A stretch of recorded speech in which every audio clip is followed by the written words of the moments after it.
वृक्ष म्हणजे मानवाचा अविभाज्य घटकच, पण भरमसाठ वृक्षतोडीमुळे बदलत्या निसर्गाने मानवावर विचार करण्याची वेळ आणली आहे. आपण एकीकडे कल्पनेच्या पलीकडे गगनभरारी घेतली, प्रगती साध्य केली, परंतु आपल्या कृतीनं पर्यावरणाचा क्षय होतोय याकडे मात्र दुर्लक्ष केल्यानं याचेच परिणाम आज आपण पाहत आहोत. पण याला फाटा देत एका पर्यावरणप्रेमी अवलियानं आपल्या शेतात हजारो रोपाची लागवड करून सर्वांसमोर एक आदर्श निर्माण केलाय. त्याचाच आढावा घेतलाय लोकराज्य न्यूजचे संपादक दत्ता खाडगे यांनी.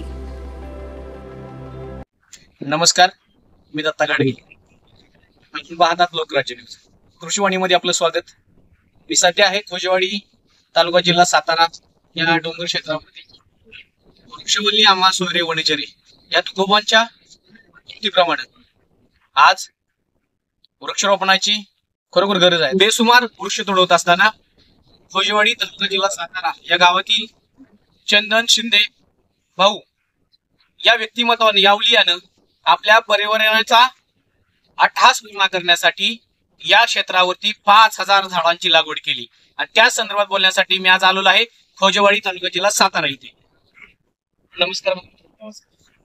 आज आम्ही पाहतो इथं आल्यानंतर तर सगळीकडे हिरवगार झालेलंच आहे, पण आपण जे वृक्ष लागवड केली आहे त्याच्या माध्यमातून एवढं मोठ्या प्रमाणात वृक्ष लागवड केली त्याबद्दल पहिल्यांदा तुमचं अभिनंदन. माझा पहिला प्रश्न आहे की भाऊ, तुमचं शिक्षण किती झालं आणि ह्या पर्यावरणाचा तुम्हाला वेळ एवढं कसं आहे? फर्स्ट टेक कोयनेत होतो. कोयना नगर म्हणजे कसं झाडाचं अमेझॉनच म्हणायचं सातारा जिल्ह्यात. तिथंच मला आवडतं. माझे वडील इरिगेशनला होते. दरवेळेला खोजेवाडी मूळ गाव आहे. बर. दरवेळेला येताना दर संडेला एक तरी ते झाड आणतात. ते जवळजवळ 400 ते 450 मध्ये आंब्याचे त्याच्यामुळे आवडले. मग असं वाटतं तिथं पण माझं घर फार्महाऊसवर सुद्धा 2. आता हे मूळचं क्षेत्र किती आहे आपलं, आपण आणि क्षेत्र किती आणि कोणत्या त्या प्रकारची आपण वृक्ष लागवड केली? हे 10 एकर आहे. 10 ते 10.5 एकर आहे. इथं मी आता हे फायकस फार्म केलंय. वरचंद इथं बिया होती.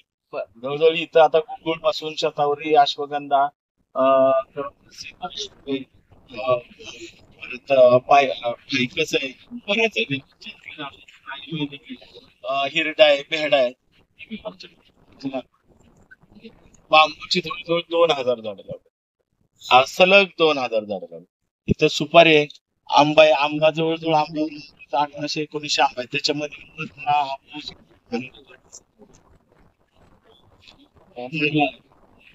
सीताफळ,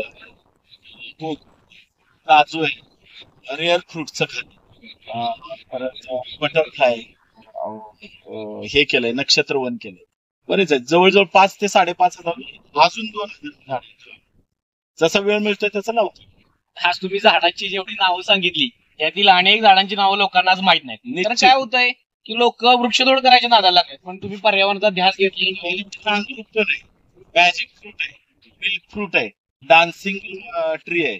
भरपूर म्हणजे जी रेअर आहे ती जंगलात बऱ्याच ठिकाणी जी रेअर आहे ती मी.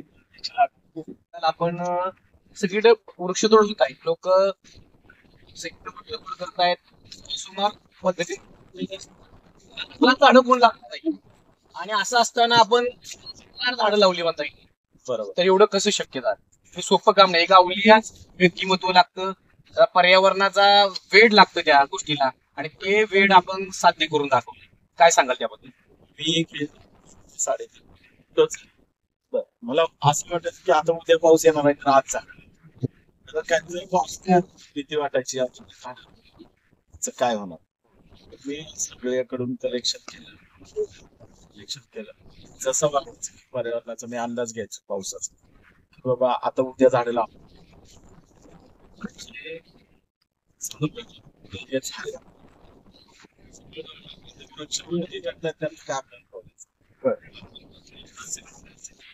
आपण जर झाडं लावली तरच पुढची पिढी आपल्याला. बरोबर. कसं आहे, मला आता इथं जाणवतंय ना, जर समजा पाऊस नसेल तर आपल्या झाडाचं काय झालं असेल. आपला जो रोड हा ज्यांनी केले असेल त्यांना काही मोठ्या प्रमाणात जर शाने झाल्या आता आपण बघतोय हा पूर्णपणे डोंगराळ भाग आहे आणि डोंगराळ क्षेत्रात आपली ही जमीन आहे. तर याची पाण्याची उपलब्धता कशी झाडांना असते त्यासाठी आपण काय केलंय, नियोजन काय केले भविष्यात? खाली माझे विहीर आहे, लंबर म्हणून एक क्षेत्र आहे, तो विहीर आहे. तिथून जवळजवळ 4,500 फूट मी पाईपलाईन आणि प्रत्येक झाडाला ठिबक, प्रत्येक झाडाला त्याच्यामुळे पाण्याची काही सोय होणार नाही. तर इकडे बघितलं तर रानवाळा मी बांबू लावलाय, तर सीताफळ माहिती, तर काजू आहे, फणस आहे. फणस जवळ 5 प्रकारचे फणस आहेत माझ्याजवळ. हे करत असताना एवढ्या मोठ्या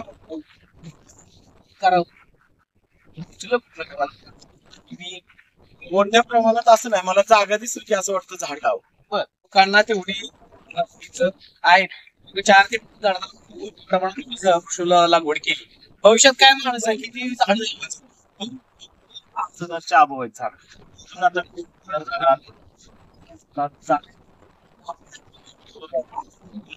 नंबर म्हणून नाही, तिथं जवळजवळ 500 लावलं. आता हे पलीकडचं क्षेत्र पलीकडे तिथं किमान आहे ना, पुढच्या वर्षी मी 25,000 झालेलं म्हणजे होतील 25,000 होणार.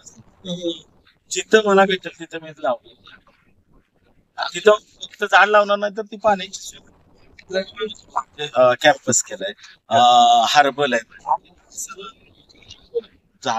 फुलांचे विविध प्रकार आहेत माझ्याकडे, जंगली झाले, आयुर्वेदिक जे भेटेल तिथं लागवड करतो. तुमचं कौतुक करावं तेवढं थोडंच आहे. आपण जे गोष्टी केल्या पर्यावरणाचा समतोल बिघडतोय आणि एवढ्या मोठ्या प्रमाणावर तुम्ही वृक्ष लागवड केली, खरोखर त्याबद्दल तुमचं मनपूर्वक अभिनंदन आहे आणि भविष्यासाठी तुम्हाला शुभेच्छा आहेत. तर हे होते चंदन शिंदे भाऊ यांनी 5,000 झाडांची लागवड या डोंगर क्षेत्रावरती केली आणि भविष्यामध्ये 25,000 झाडांची ते लागवड करणार आहे. न्यूज खोजेवाडी.